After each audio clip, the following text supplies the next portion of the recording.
looking at these two functions, you can see that they are different. One of them has the brackets to it, and the other one doesn't have brackets, but it has x there. Now, this x is part of the cos x, whereas here there is no x, and it's obvious that sine 2x is the x. Or I should say that the sine 2x belongs to the cos.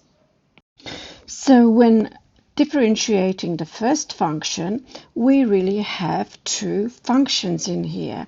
One is the cos x, and the other one is the sine 2x, and therefore we have to use the product rule. And so we'll identify the cos x as u, and we'll differentiate the cos x. And this will be minus sine x, and then we'll differentiate v. We'll make v equals to sine 2x, and we need to differentiate v, so that's going to be 2 cos 2x. And so using our product rule, we'll just write that dy over dx, it is defined by u dash v plus u v dash. Let's just substitute this in. Okay, just to let you know that there is a multiplication sign there. Sometimes it's ambiguous, but that's what it is.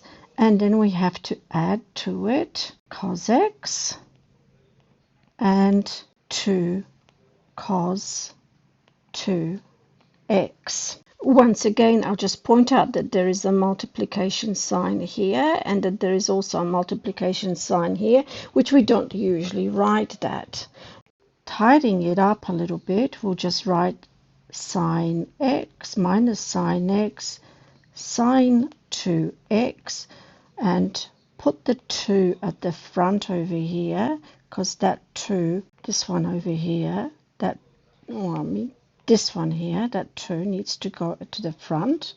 So we'll just put therefore 2, and now we've got cos x cos 2x.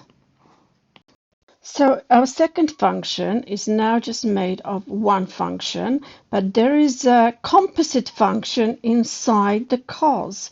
And composite functions means we need to use the chain rule. First of all, let's differentiate the cos.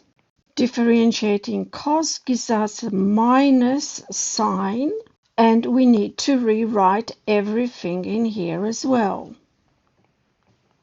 Now that we have done that, we need to differentiate what is inside the composite function. And inside the composite function, we have sine 2x. To differentiate sine 2x, we need to write cos 2x. But we now need to also differentiate the 2x. And differentiating the 2x, which means we now need to multiply it by 2. And so we will have minus, I'll put the 2 to the front, and then I will write the cos 2x, and then I will write the sine 2x. Okay, so if you subscribe, I'll be making another video on another two derivatives of trigonometric function.